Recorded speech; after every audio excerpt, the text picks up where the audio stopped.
he regrets what he was against God. So he regrets being against God. Okay, what else? He thinks he's not good enough to be an apostle. He's unfit. All right. What else? He's worked harder than all the other apostles to get saved.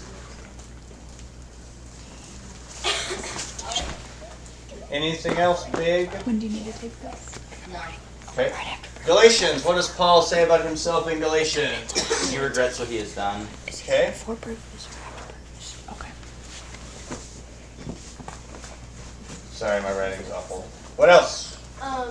That in the book of Galatians, there's different messages going around, and he says that like he is telling the truth of God. Okay. What else? Let's see. One more thing out of Galatians. He's putting the faith back into what he tried to destroy. What's putting faith back into the people that he tried to take it out of? Yeah, this. Or putting them in prison. Dalton. I'm using that as well. On Facebook. All right, Philippians, what did y'all learn? Aren't that pleasant? That, what is it? That he regrets everything. Okay, so he regrets. What else do you learn in Philippians? He has confidence in the flesh. All right. Anything else from Philippians? Letter to Philippi. Philippi? Mm-hmm. That's the Or- Philip. As a zeal of persecutor of the church. Shut listen. What else? That he was a persecutor of the church. Okay. And as to righteousness under the law, blameless. All right. Everybody can read that. That board is slanting Oh. so bad. No. So, here we get Paul's reflection. There we go. About himself. Yeah. So, what are some common themes that you heard from all three letters? What are some he things regrets that... everything he did. He obviously regrets. Yeah, obviously, so he feels pretty bad about persecuting people.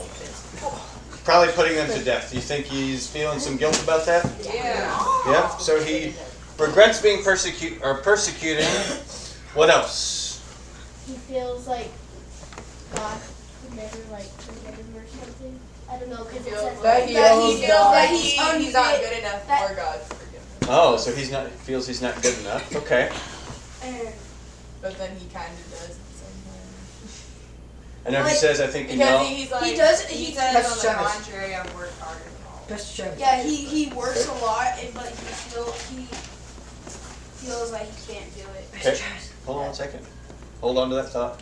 So Paul feels he's unfit to be an apostle, but he's also worked really hard to do what he does. And so there's a balance there. Because he, as we're going to see, he's writing and writing and writing and working really hard on behalf of Jesus, on behalf of the church.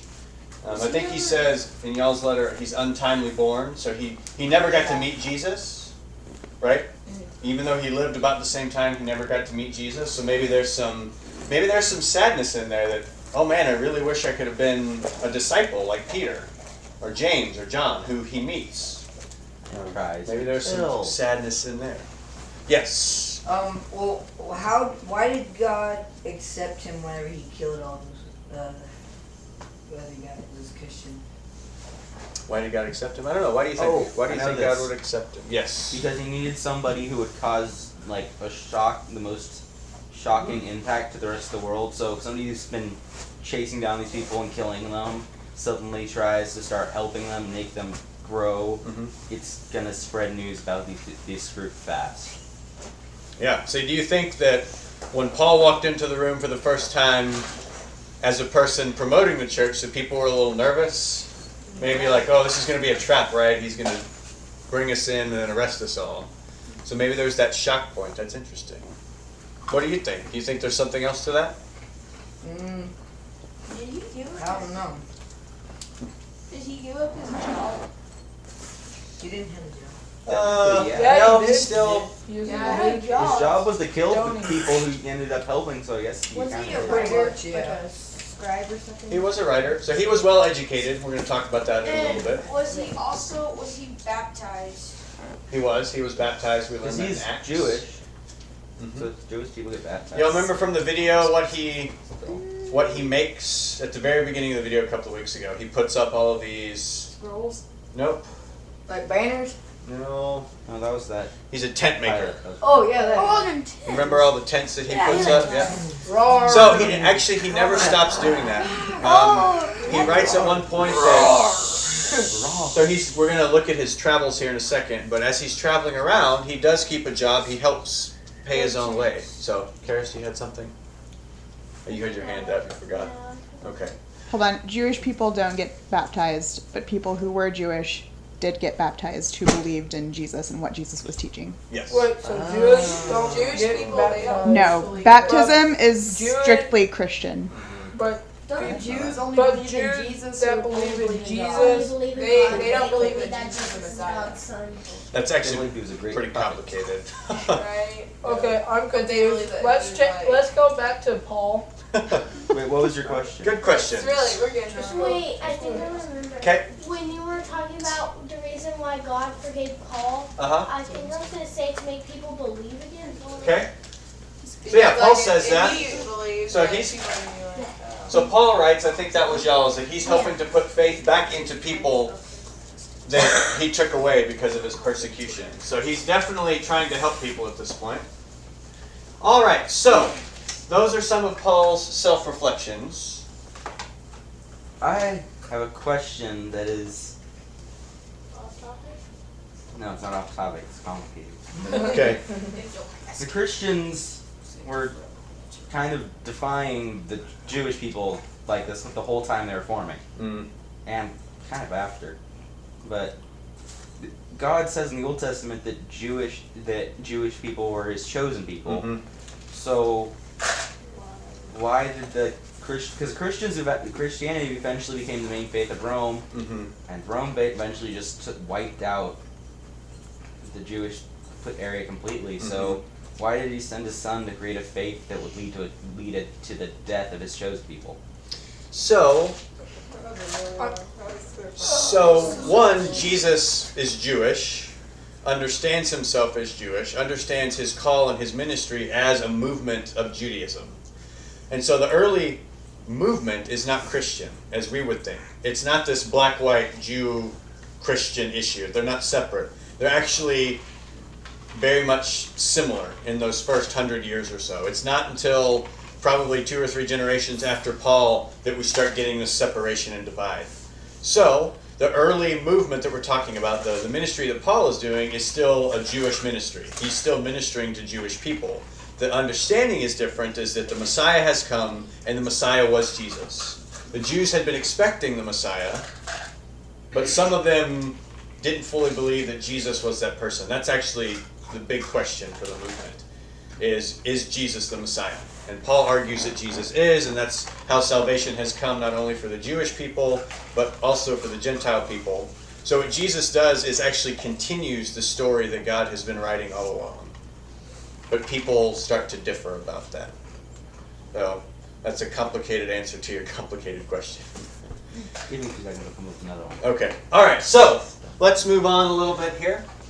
I want you to turn now in the back of your Bibles to the maps section. You're going to go, and this is like the second to the last page, page 2111.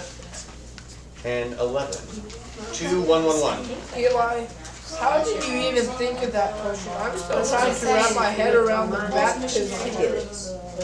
Well, actually, I kind of. Well, you go to a Christian-based school, so. All right. So, everybody got it open to the maps? We're going to start thinking about timelines. So, for all purposes, this is going to be the year 33. Everybody see my nice cross? 3. So, that's Jesus. What does This is the Cairo. It's a symbol for Jesus. Greek letters. Just an abbreviation. Sorry. So this is 33 of the Common Era. We are in 2015 of the Common Era.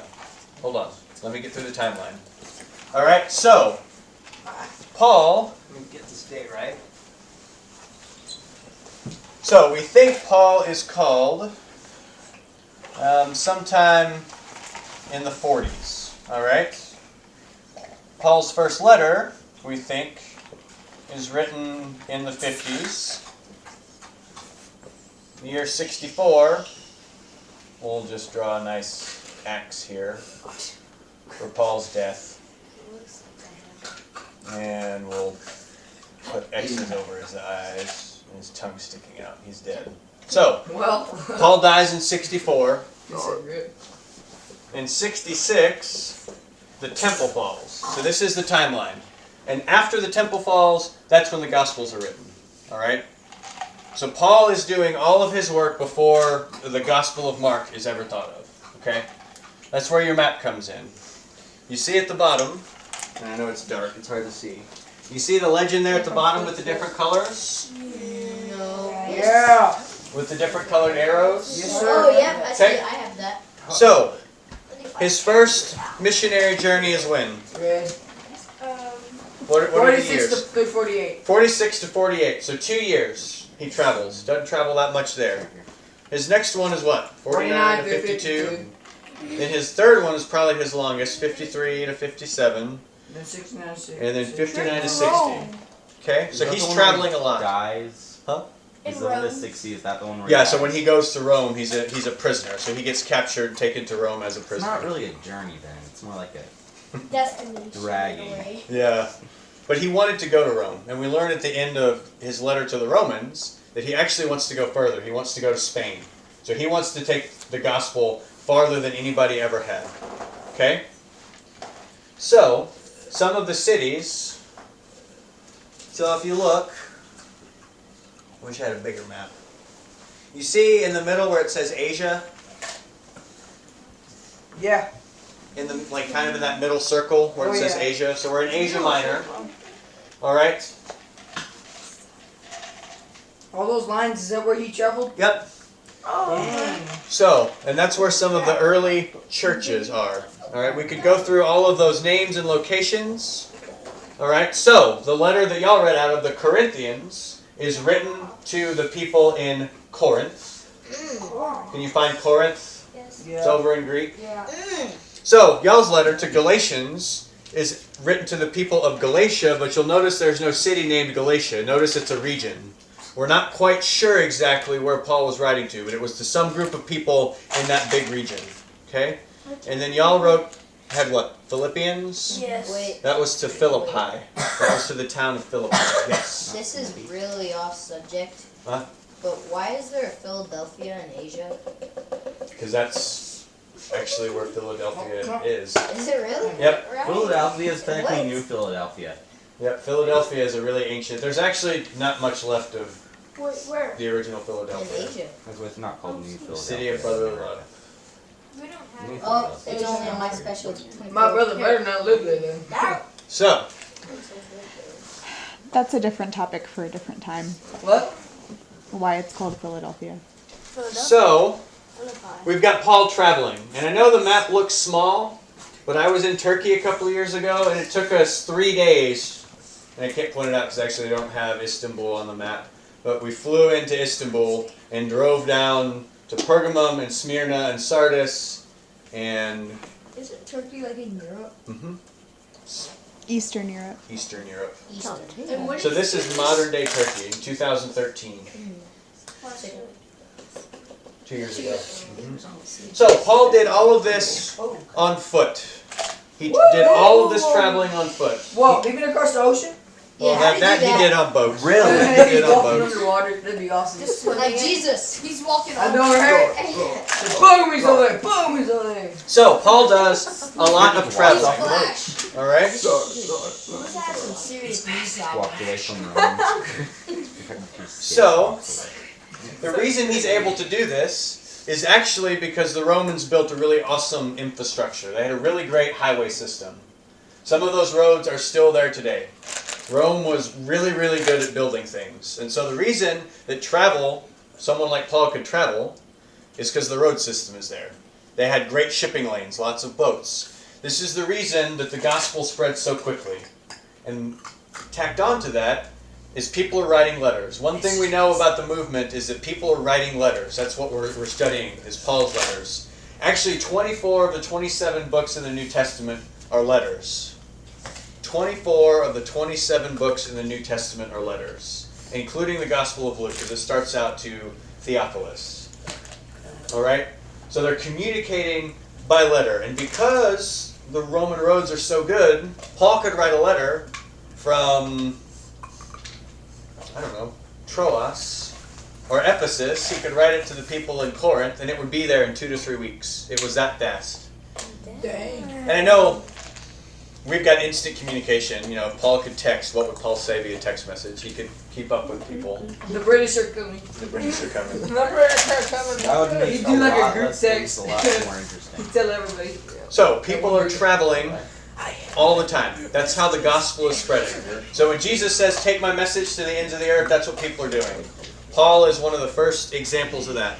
All right, and we think, because we've got his letters, that they thought Paul was really important. By the year 100, so down here on our timeline when I ran out of board, by the year 100, so 70 years after the death of Jesus, 60 years after Paul starts doing his writing, we think that people thought Paul's letters were so important that they're packaging them together as like a book and passing those around before they pass around the Gospels. All right? One of the things we do know from history is that 1 Thessalonians is probably the oldest Christian document that we've got. It was Paul's first letter that he wrote in the early 50s, and it's probably the oldest Christian document that we know of. Yes? How did all like this is not really on topic, but how did all like the titles of the books, how did they get like their names? Mm-hmm. So like Paul's letters, Romans, was written to the people in Rome. So it's Paul's letter to the Roman people. 1 Corinthians, 2 Corinthians, it's Paul's letter to the church in Corinth. Galatians to the people of Galatia. So they just got it from its destination. Yes. The Gospels are just attributed to Matthew, Mark, Luke, and John based on tradition. What about Timmy or Timothy? Timothy? So that was one of Paul's companions. And so that's a letter written to Timothy. What about Acts? Acts is the actions of the apostles. Genesis? Genesis is Hebrew for the beginning. That makes And- sense. Yes. 3 complicated questions. Okay. No, sorry, one. I like Okay. complicated one. Go. Why is it called Why is it called Common Era? Common Era. Yeah, why is it called Common Era? Because the Romans restarted the calendar. See how they just start all over. Second question. They didn't start it over. They did it to honor Caesar Augustus. I forgot the second question. Mhm. Third question. Yes. No, I remember this one. It's You just- forgot. I just don't. I'm trying to think how to word this one. Okay. Okay, so after Noah, this one's probably more off topic, but after Noah, he had his 3 sons, Uh-huh. and so he said that one of them was chosen. One of the sons were chosen. That was Shem, I think. Mm-hmm.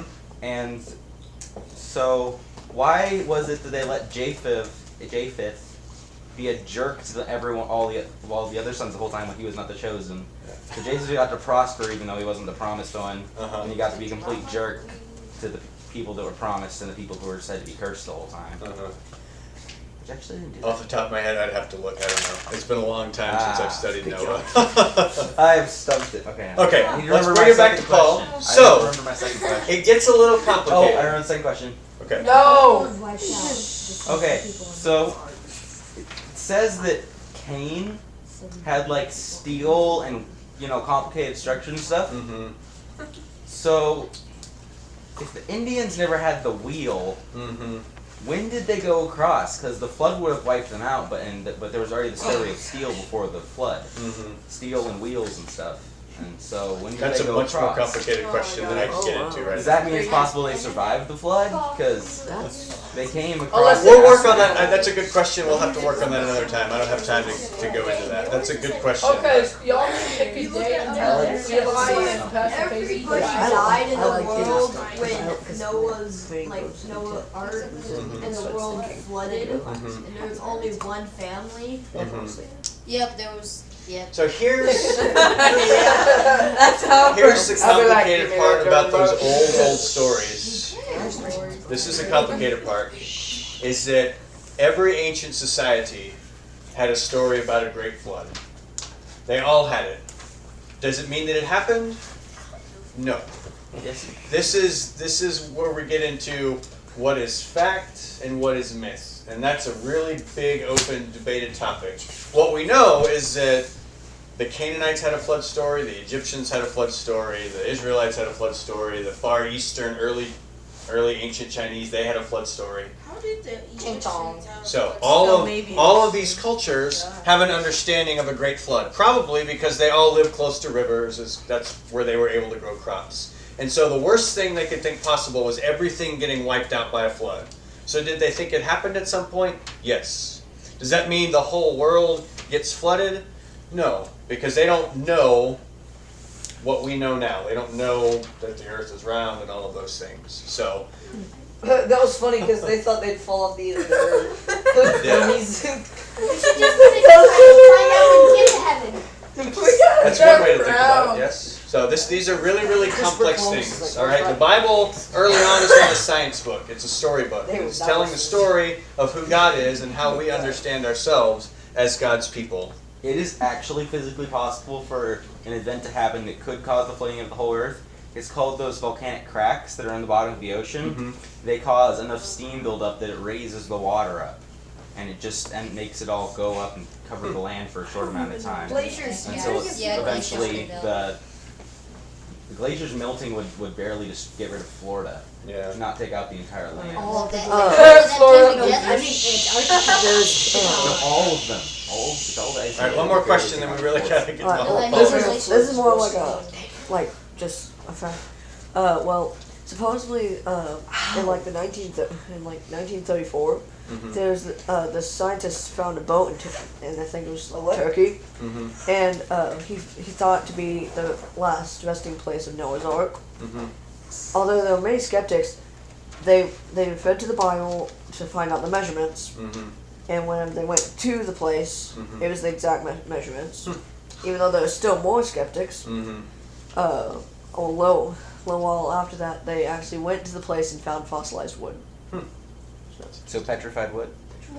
Fossilized wood. So, three questions. We gotta get back to Paul. Yes. All right. So off topic. So these letters that Paul wrote were actually real letters that he wrote. It wasn't a story. Oh, here we go. So Hold on. We It's can't related to Paul. We can't keep getting off here. Okay, so in the New Testament, if you'll let's open up to Romans. So everybody open up to the book of Romans. We'll look at the introduction because those are helpful. Again, they're in these study Bibles. There are really great articles at the beginning of each book. Romans what? Just the first page of Romans. It's 1852. 1852.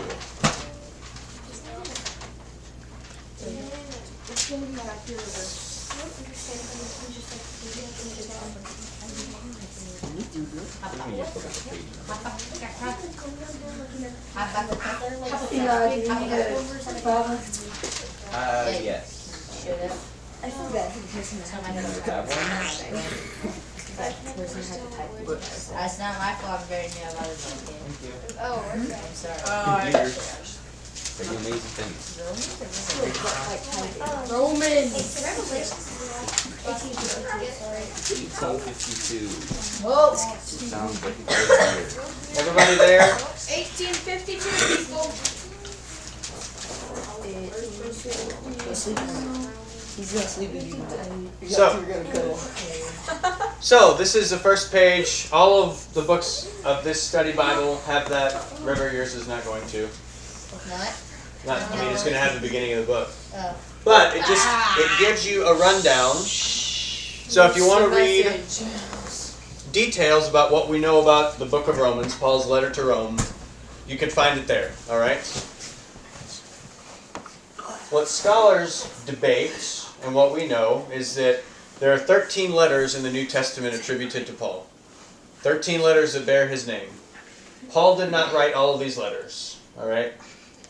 There are very, very gaping differences between, say, Romans and Paul's letters to Timothy, all right? The style's different, the word use is different, the sentence structure is different. So there's no way we think that the same person could have written these letters, okay? It's hotly debated, but it's part of studying Paul. So we know that he wrote 7 of them. Hold on. We know he wrote 7. He wrote Romans, Corinthians, both of them. He wrote Galatians, he wrote Philippians, he wrote 1 Thessalonians, and he wrote Philemon. We're going to look at Philemon tomorrow. It's the shortest one. We can read it in 5 minutes. It's that short. All right? And it's going to help us break down what Paul was doing. Okay? A complicated piece is that we have 1 Corinthians and 2 Corinthians. It's probably actually 5 different letters. But by the time that the Bible was put together, people had put letters together that had the same themes. And so we could study Corinthians in detail and probably find at least 5 letters. And there's probably a 6th that we don't have anymore. It just got lost. All right? So, complicated pieces that we need to know about reading the letters of Paul. Paul's letters are situational. So he's writing to Romans for a very specific reason. He's writing to Romans because he's never been there, but he wants to go to Rome, and so he's introducing himself, and then he wants their help to support his ministry. So all of these churches that he goes to, he's collecting money from to be sent back to Jerusalem to help the movement. And so Paul is introducing himself to Romans. Hey, I know you guys are great people of faith. I'm trying to get to Spain, so I'm going to come spend some time with you on my way. Galatians, which has some of the same themes in it, is a very different situation. As they read, Galatians is probably what we would call grumpy. All right? So letters are situational. To prove this, would you look up Romans, you stay in Romans, chapter 1, 8 to 15. All right? Find 8 to 15.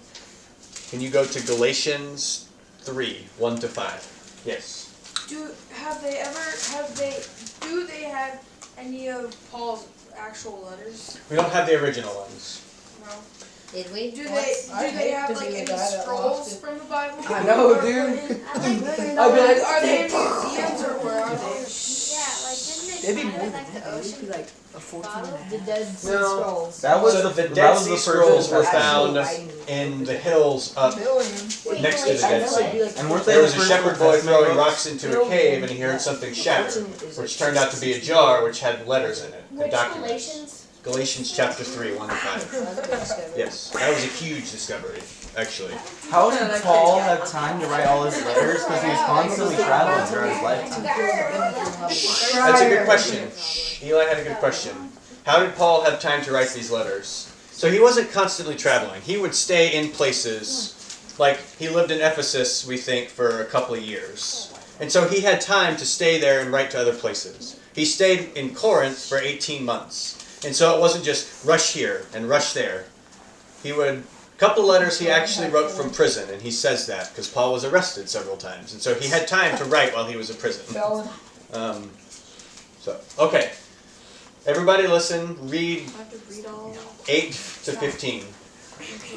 So, Romans and Galatians, very similar in what they have to say. But remember, letters are situational. Paul is trying to be nice and introduce himself to the Romans, and this is what he has to say. Start with verse 8. First, I thank my God through Jesus Christ for all of you, because your faith is proclaimed throughout the world. For God, whom I serve with my spirit by announcing the gospel of his Son, is my witness, and without ceasing, I remember you always in my prayers, asking that by God's will I may somehow at least succeed in coming to you. Okay, that's good enough. So, does that sound happy? Yes. Yeah? I'm thankful in my prayers for you. I'm really excited to get to meet you. I hear the great work that you're doing for the faith. That's a very happy introduction, all right? Paul is being very positive. Now read Galatians 3, starting, you laugh because you know what he's about to say. You foolish Galatians, who has bewitched you? It is before your eyes that Jesus Christ was publicly exhibited in sacrifice. The only thing I want to learn from you is this. Did you receive the Spirit by doing the works of the law or believing what you have heard? Are you so foolish? Having started with the Spirit, are you now ending with the flesh? Did you experience so much for nothing, if it really was for nothing? Okay, that's good. So, how does he start that one? You foolish. You foolish Galatians. So Paul is cranky, all right? The situations are very different. Paul has probably been to Galatia. He's writing back to a community, a church that he starts, and he gets word that people are trying to tear it apart. There's lots of arguing going on in Galatia about who's right and who's wrong. And so Paul is writing very heatedly, saying, I've got the truth. Why are you being so foolish? Different situation. Paul's never been to Rome, wants to go to Rome, and so he's going to play nice, right? Because he actually wants to have a place to stay when he gets there. And so, two very similar letters in what they have to say about the justice of God and the faithfulness of Jesus. Same themes, different situations. Okay? Most of Paul's letters are written to people that he had met in person. That's why, like Corinthians, we've got 2 whole letters to Corinth. He knew those people. He lived with them for a couple of years. He cares about them. And that's why we have so much correspondence back and forth, is because he's trying to support them. He couldn't be with them 24/7, and so he'd get word, okay, something's happening here. We'll look into some of those themes tomorrow. But he wants to help them, all right? He's so passionate about sharing the good news that he's willing to write to the same community over and over again, all right? So at the end of the day, when we're studying Paul's letters, things to remember. We only have one side of the story. So we've got Paul's words. We don't have the letters that came to Paul from Galatia saying, oh geez, Paul, we wish you'd never left. Things are really bad here. We don't have that side of the story. We don't know, when Paul wrote his letters, how they were received in the community. So we don't know what the people of Corinth thought about his letters. They must have liked Paul enough to keep writing back to him, but we don't know what they thought. We don't know fully what the circumstances were. All right? So we don't know why Paul is writing all the time. And again, we don't have the other side of the story. We only have Paul's words. And sometimes Paul can be really happy. Sometimes Paul can be really sharp-tongued and cranky and angry. All right? So why do letters work so well? 1, only 5% of the entire population can read or write. Think about that. Only 5%. The important, no one else. How many people were there that got them all? So, Then, how many? I don't know. Millions. So that way, if he wrote a letter, if someone else got it, they wouldn't know, and they didn't know how to read, they wouldn't know they'd have to go somewhere. Okay. So if only a few people could read, how do you think Paul's letters were shared with the community? What do you think they did? They read out They- loud. They read out loud. That's right. So, if we were an early church, and this is probably a really big early church, so they were probably talking 10, 12 people, maybe 20, meeting in somebody's house. So we would be the entire church of Corinth. Maybe Corinth was a little bit bigger, but this would be it. And so say we got a letter from Paul, we got it today, and I'm the only one that knows how to read, and so I'm going to read the letter, but we're going to do it not just willy-nilly, we're going to do it like at an important time, which is, when do you think? Lunch. Sunday. Dinner.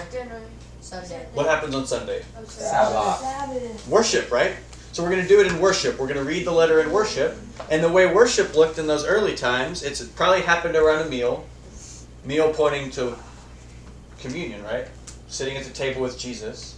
And so they get together, they read the letter, they talk about it, they break bread and share a meal. That's what it looks like. It's not, somebody getting up in the pulpit and reading, reading from Paul and reading a little bit. No, they're huddled together around it. All right? Only a few people could read. So that's why letters were a very powerful thing back then.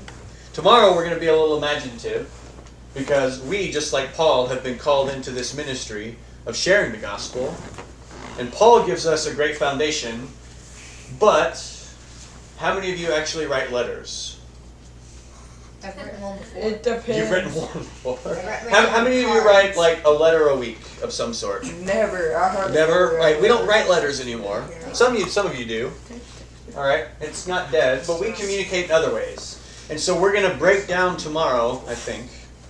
We're going to break down tomorrow the pattern of Paul's letters and think about how could we do that. Because there's a very particular way that Paul writes.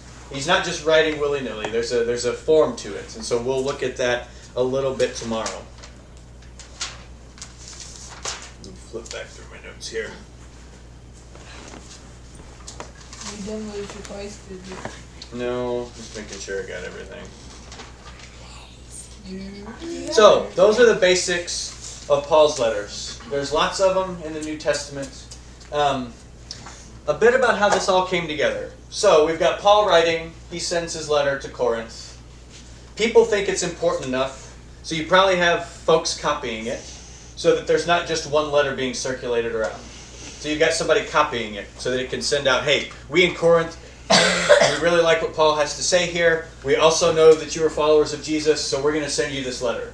And like I said earlier, by the year 100, we've probably got a collection of letters that are making the rounds. And that's how they get passed down. All right? So in this Bible that we have in front of us, we have put that together from about 5,000 different documents to get what we know of as the Bible. All right? Pieces of Greek parchment or scrolls or however it was that we discovered them. So while we don't have the original letters of Paul, we've got several copies of them. And so we know they're legitimate.